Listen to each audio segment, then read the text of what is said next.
Ça fait quelques temps qu'on travaille sur, qu'on a découvert en fait le tout premier enregistrement de l'histoire, c'est, c'est un tel de nom Édouard Léon Scott de Martinville, qui à son époque, en 1860, il avait inventé une machine avec l'idée de transcrire le son de façon qui puisse en fait dessiner les oscillations de voix. Mais son fantôme, c'était pas spécialement celui d'enregistrer du son, c'était vraiment de le visualiser. Je suis inspiré par ça parce qu'on a découvert juste en 2008 qu'en effet, ces papiers qu'il avait fait, ces dessins, c'était en effet de l'enregistrement sonore. Et c'est comme ça qu'il a changé en fait.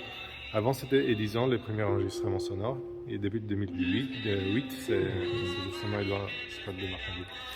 Pour cette expo, ce qu'on a fait, c'est qu'en fait, on a créé cette sorte d'entreprise qui s'appelle SARA, ça veut dire Sound Archival Recording Apparatus. En fait, on demande aux gens de nous donner des souvenirs. Donc la station des souvenirs. La station des souvenirs. Donc on vous demandait aux personnes de venir... Qui vient, de prendre un moment. En fait, je trouve que c'est quelque chose de... Du coup, en fait, on demande aux visiteurs de participer. Mais c'est un peu un donnant-donnant, si vous voulez, parce que... en effet, on se rend compte juste après. Moi, je l'ai fait aussi des amis et moi.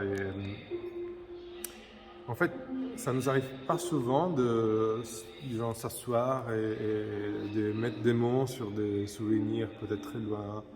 En fait, c'est très émouvant, on revit vraiment ces moments qui peut-être on n'y avait pas pensé à fond on parlait pendant 5-10 minutes peut-être depuis, on ne sait pas, peut-être depuis jamais plus qu'est-ce qui s'était passé. Donc c'est une expérience en fait assez intéressante. Donc c'est le divan du psychanalyste finalement, ça, quelque part. Du coup on rentre dans ces cabines, on a les starts avec... On peut choisir la langue qui nous accueille et nous dit un peu ce qui va se passer bientôt.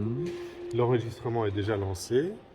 Du coup, en fait, nous on récolte tous les souvenirs de la journée. À la fin de la journée, on vient, on les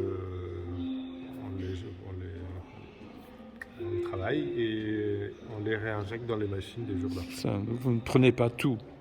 Non. Tout ce qui est raconté, vous sélectionnez. Non, en fait, vu que c'est un enregistrement qui part du matin au soir, en fait, on doit juste couper et reprendre les différents souvenirs. D'accord. Mais sinon, on prend tout, on ne fait pas en sélection. D'accord. Parce que ça reste. Et ça va servir à quoi finalement, tout ça? En fait, l'œuvre, c'est la restitution des souvenirs sur. En fait, c'est pas, pour nous, c'est plutôt un œuvre un peu totale. En effet, dans l'expo, il y a plusieurs pièces qui existaient déjà, mais qui, là, elles font partie vraiment d'une installation totale qui remet tout ensemble. Et là, en fait, les souvenirs qui vont se graver dans le papier au fur et à mesure des jours, ils vont du coup créer ces gros dessins de voix d'anonymes qui après on va fixer, qui vont après se mettre sur le mur. Ils vont rentrer dans le souvenir archival. Du coup, en fait, c'est un gros projet d'archivage de mémoire, mais qu'on ne sait pas entendre en fait. Enfin, potentiellement, oui, parce qu'on sait qu'aujourd'hui, avec une technologie, on sait les relire, mais c'est pas ça le but. Une espèce de traversée du corps. Le corps est l'élément central dans votre travail. Quel est votre rapport à l'œuvre de Carmelo Bene, par exemple?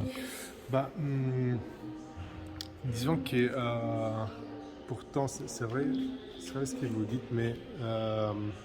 Ici, on est plutôt centré sur le côté conceptuel. Donc oui, mais en fait, c'est vrai aussi qu'on a tout un travail justement sur la voix.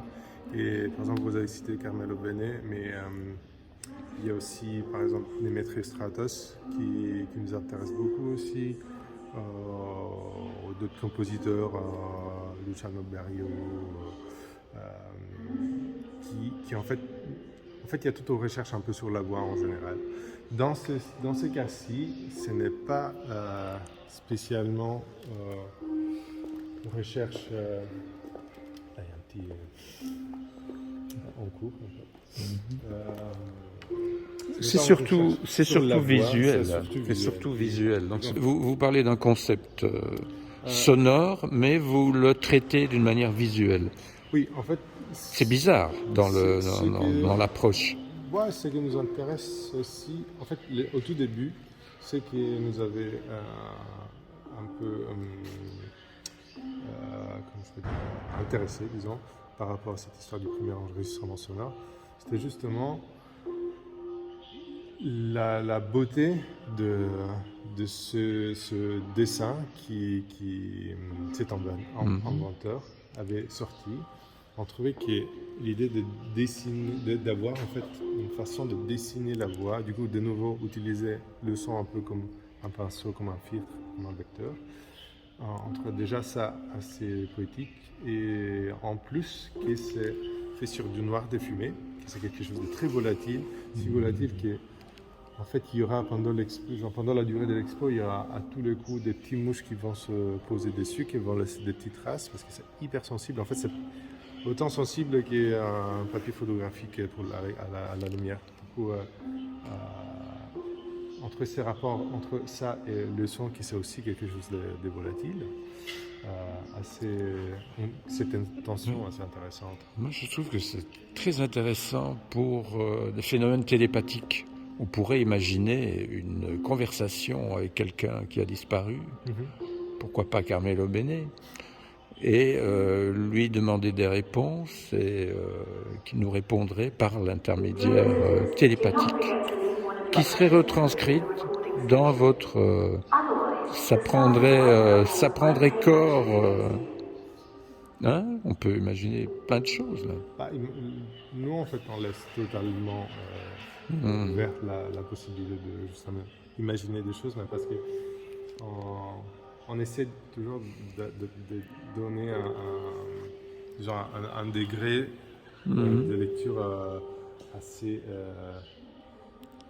disons, libre et direct. Et après, bien sûr, on peut aller plus à fond, mais dès que les gens ont pu avoir accès à cet outil d'enregistrement, le premier souci, c'était justement celui d'enregistrer les voix de la famille, pour pouvoir les réentendre et peut-être avoir un discours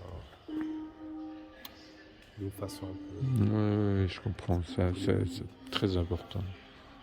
Grazie mille.